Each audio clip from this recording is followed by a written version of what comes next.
Beat, riding for Wally. Kill everybody walking. You know that it's on the finest. BT, how they want you bringing no BT, riding for Wally. Kill everybody walking. You know that it's on the finest.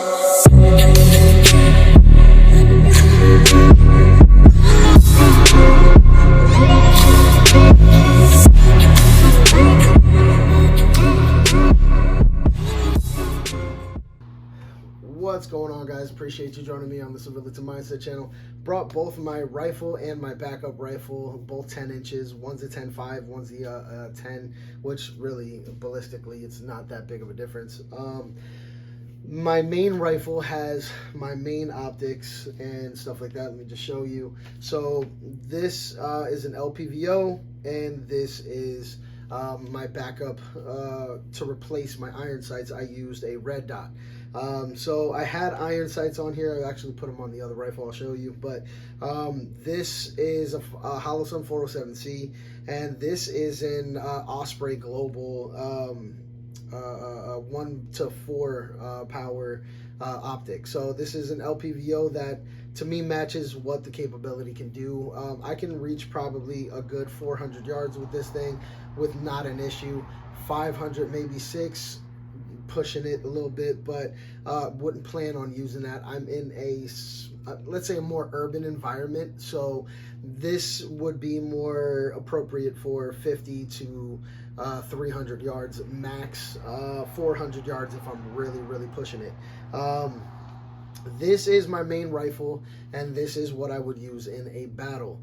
I did a review on, excuse me guys, duty calls, 1 minute. Okay, so anyway, I have, again, my 10.5 with the LPVO, and on my 45, the Holosun optic.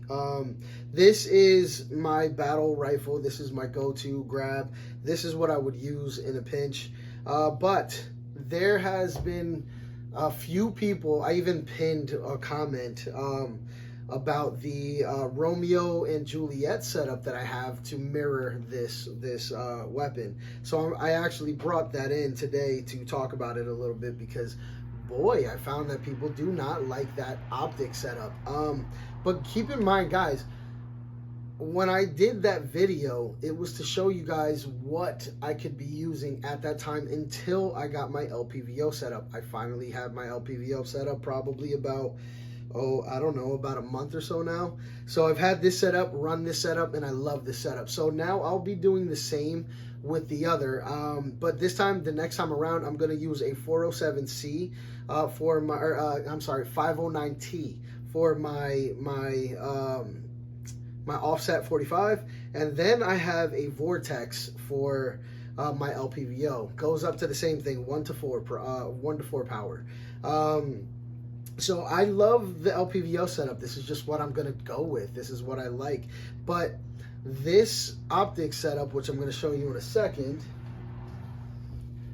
this optic setup, which honestly, I love this thing, is not a bad budget build. So the comment that I pinned on the Romeo and Juliet analysis that I did was that this is a $4,500 rifle that has an $89 optic on it. He is absolutely 100% right.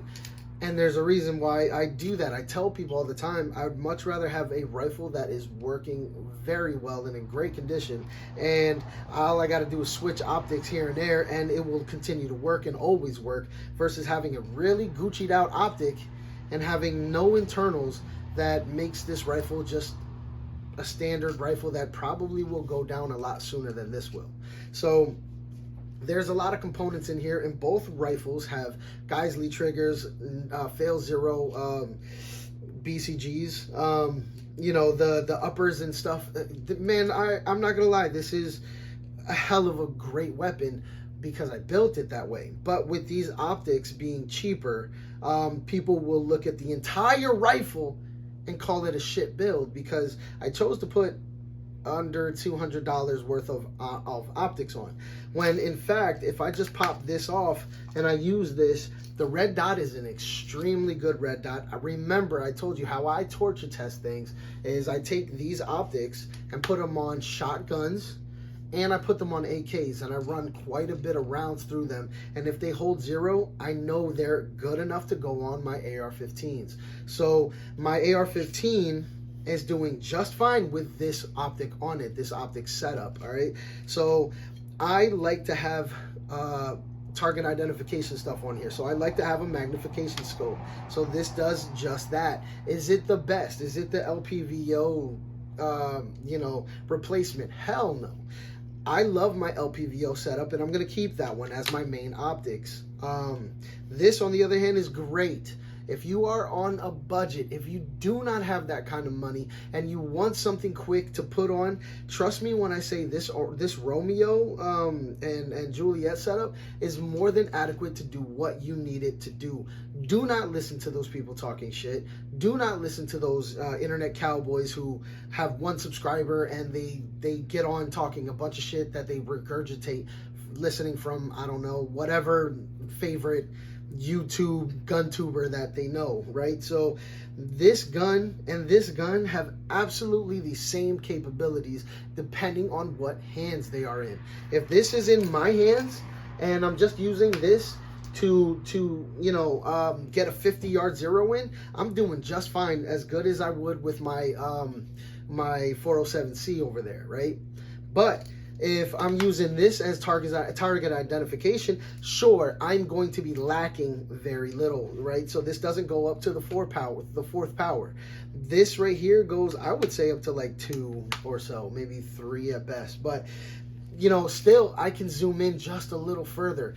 That's all I need for this. This isn't something that I plan on keeping on here. So again, I have a Vortex LPVO that I just need the mount for it, and then I'm going to get on an offset again. I'm thinking about getting the 509T because it's a closed emitter. So that being said, to me a closed emitter is better because on this optic, on my 407C, just last week when I was firing and shooting and I had a malfunction because there was literally a whole rock went into my BCG. The optic itself, the 407C, ended up getting a big chunk of mud on the inside, and it could have potentially made it so I could not get target acquisition. So, that's just the thought. You don't have to do that. If you're in a place where you don't get that much, rain, or you don't get that much snow, that's probably not gonna be something for you. But for me, on the other hand, since I'm in Pennsylvania, I get rain, get snow, so that means I get mud and sleet. So anything could go into my optic and render it useless at that moment until I blow it out or something, and who knows, might have to get a thumb in there or a pinky in there and dig it out. So that's just a thought about that whole thing anyway. So again, guys, don't pay attention to those, internet cowboys who say some long-winded bullshit message that you can literally read from some other person's gun review, right? So these guys usually, it's a big red flag when they've had a YouTube channel for like 9-10 years. They got a couple videos of them shooting and there's only like 3 likes. There's a reason behind it, and the reason why, and I don't mean 3 likes, I mean like views, right? There's a reason behind it, because those guys really don't have anything of value. I say this all the time, guys, get what you can within your budget limit. Then after your budget limit becomes something different, use that optic for something else. Throw it on an airsoft rifle, and then go and use that for tactic training, and then use the better optic for your actual rifle. So now that I have the LPVO on for like a month or so, and the 407C on for my legitimate, like, to me, that's my main optic, I'm in love with that setup. Do I want a closed emitter? Yes, I do. So that's actually going to go on the other rifle, the one I just previously had in my hand, and it'll go on my backup rifle. I'll take the Romeo and stuff off, and I'll retire it and put it on either one of my 9mm carbines, or I will put it on an airsoft rifle, or even my son's what do you call it, 16-inch 22. So it's never going to be thrown away, because that's a really good optic, believe it or not. I don't really care what people think, because I've torture tested those things pretty heavy. And you know, Sig doesn't give me money. Sig isn't out there promoting me, so there's no reason for me to tell you a lie about it. I've legitimately run those things on AKs and shotguns, and they hold up. So, you know, did I shoot them for 10,000 rounds? No, I shot them for like 500. So 500 rounds on an AK going fast, like 1, 2, 3, 4, 5, 6, 7, 8, 9, 10. That's pretty quick. And then changing a mag and doing the same thing, and have done that probably about a month and some change. Listen, to me, that's a really good optic. So, but anyway, guys, that's it. Sorry about the noise. I got my door out. It's open. It's beautiful out today. Hope it's the same way for you wherever you guys are at. But listen, do your research on this stuff. Check out more reviews than anything, right? So when you see a review on a certain optic, check that thing out. It might be just your local douchebag talking crap. That guy can, you know, he can kick rocks. But if it's a guy that you saw who legitimately went out and torture tested on his own, spent his own money, bought his own optic, and did all that, there's no reason for that man to be lying to you. And I'm telling you right now, I've done all those things with the Romeo and Juliet setup, and honestly, I like it for as low budget as it is. Do I have you know, a $4,500 rifle setup? Yeah, okay, so what? If I want to run something that is decent or great, that's up onto my budget. You know what I mean? That chalks it up to that. That guy doesn't know if I have the kind of money to spend that or not, which I do. Okay, I do, right? So therefore, I chose in time the LPVO and the 45 offset for a reason, because I love the magnifications. I love the magnification scope, but in and out. But I find that it is just a very fast. Hold on, let me grab it. To me, it's just very fast to be able to go down range real far, and if somebody's close, immediately go right to the 50 or very close range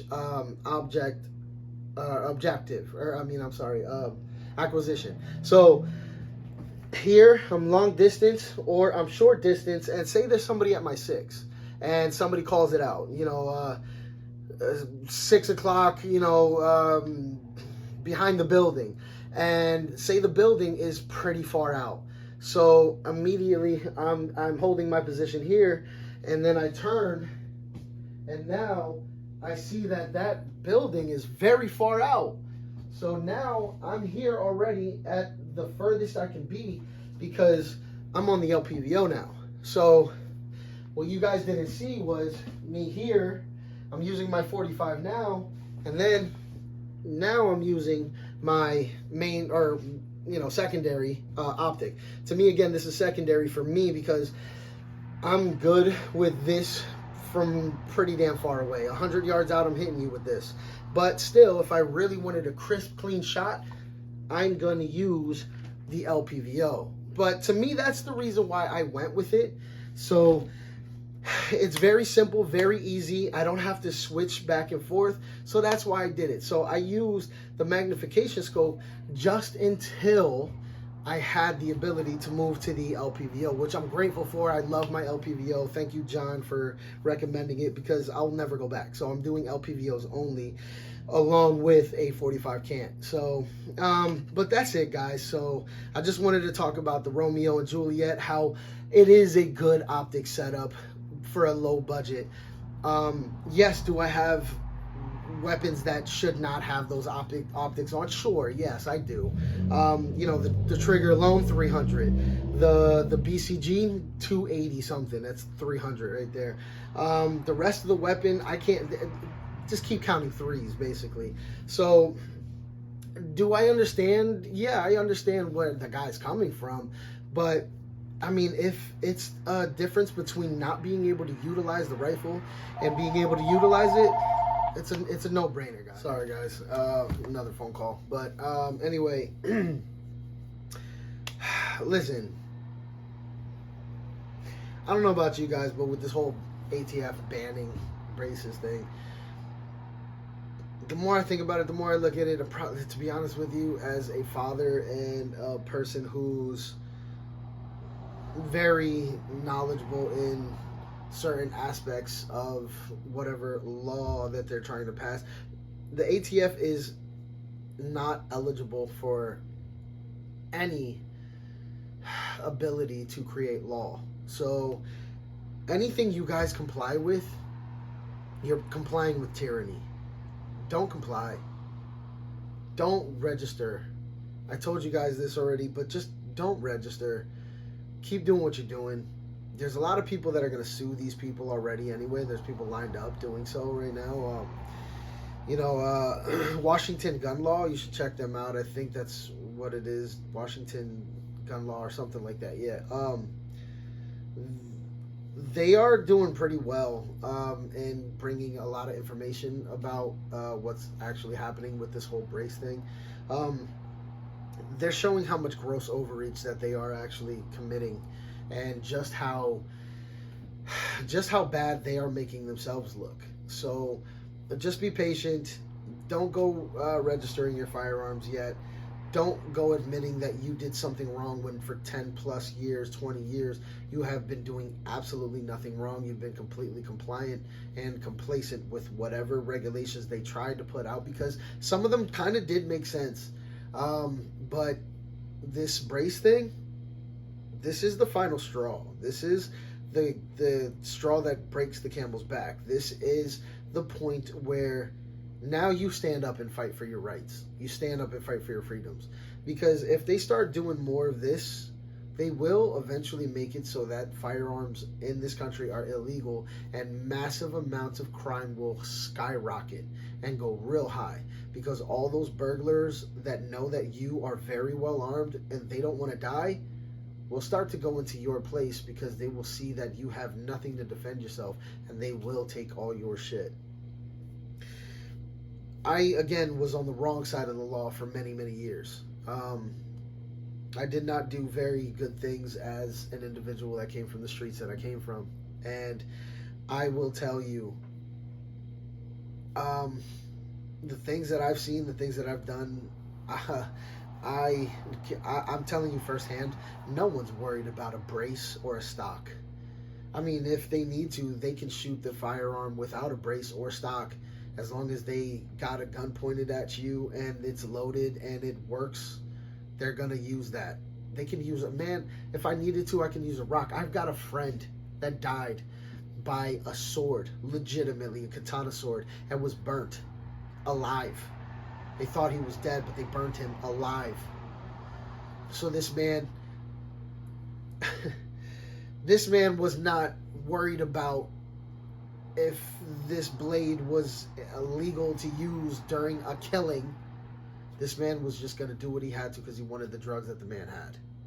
Okay, so these are evil people who want you to be useless for your own selves. They want you to be rendered not eligible to defend anything. So don't comply.